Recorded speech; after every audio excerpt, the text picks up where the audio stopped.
Lease भी एक किस्म का रेंट ही है जो कि बिल्डर लेता है गवर्नमेंट से 99 ईयर्स 30 ईयर्स या किसी भी पीरियड के लिए वो गवर्नमेंट से रेंट पे लेता है ज़मीन।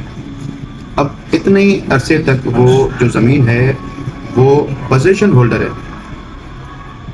वो उसके पास ओनरशिप राइट्स नहीं है बिल्डर के पास। वो 99 ईयर्स तक उस ज़मीन को लीज होल्ड राइट्स हैं उसके पास।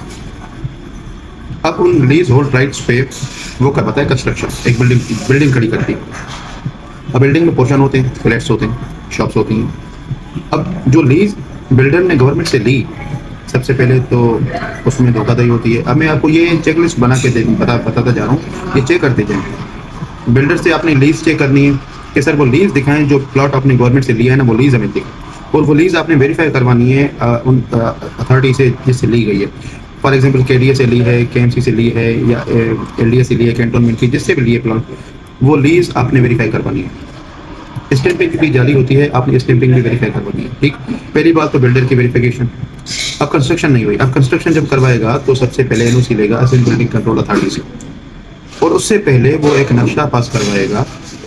वो नक्शा पास क्यों करवाएगा कि इस नक्शे के मुताबिक मैं बिल्डिंग खड़ी करूंगा, जिस नक्शे में सेफ्टी मेजरमेंट्स भी होंगे, वेंटिलेशन भी होगी, ड्रेनेज का सिस्टम भी होगा, और जो इमरजेंसी एग्जिस्टेंस भी होगा, और ये सब कुछ होगा।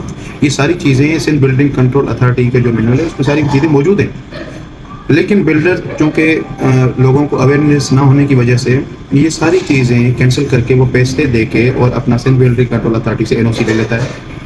और हम बड़े शरीफ और बड़े सियाने बन के जाते हैं एनओसी दिखाएं, और वो एनओसी दिखाते हैं कि ये एनओसी है। हम खुश हो जाते हैं, भाई हम तो बड़े चालाक निकले यार, हमने तो एनओसी चेक कर ली, अगले की एनओसी है। तो एनओसी हमने वेरीफाई तो करवाई नहीं, जाके सिंध बिल्डिंग कंट्रोल अथॉरिटी को बोले ये आपने एनओसी कैसे दिए।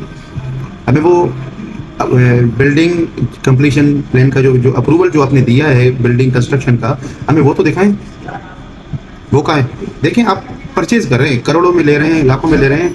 आजकल कोई किसी को अल्लाह के नाम पे भी 10-50 के ऊपर नहीं देता, ये हकीकत बात है। ठीक है, तो आप करोड़ रुपए दे रहे हैं तो मार्केट में आपको पूछने का पूरा पूरा हक है। अब अगर बिल्डर ये कहना आपको नहीं लेना तो नहीं लेना, तो भाई अच्छी बात है, यहीं पे वो जो है वो फारिग हो गया। शुक्र करें, शुक्राने के नफिल पढ़ें। अच्छा, आपने वो जो है वो जो अप्रूवल जो बिल्डर ने लिया है कंस्ट्रक्शन करने का, देखिए उसमें वो सारी चीज़ें जो सिंध बिल्डिंग कंट्रोल अथॉरिटी के रूल्स मुताबिक हैं वो क्या उसमें हैं। अगर नहीं है, आपने नहीं लेना। बेशक वो कराची का बड़े से बड़ा बिल्डर हो, बेशक उसके सारे प्रोजेक्ट्स कंप्लीट हैं। देखिए जब वक्त फिरता है फिर नस्ला ख़त्म हो जाता है, फिर नस्ला टावर के फिर खंडरात नजर आते हैं। देखिए फिर वो छोड़ दें, उसमें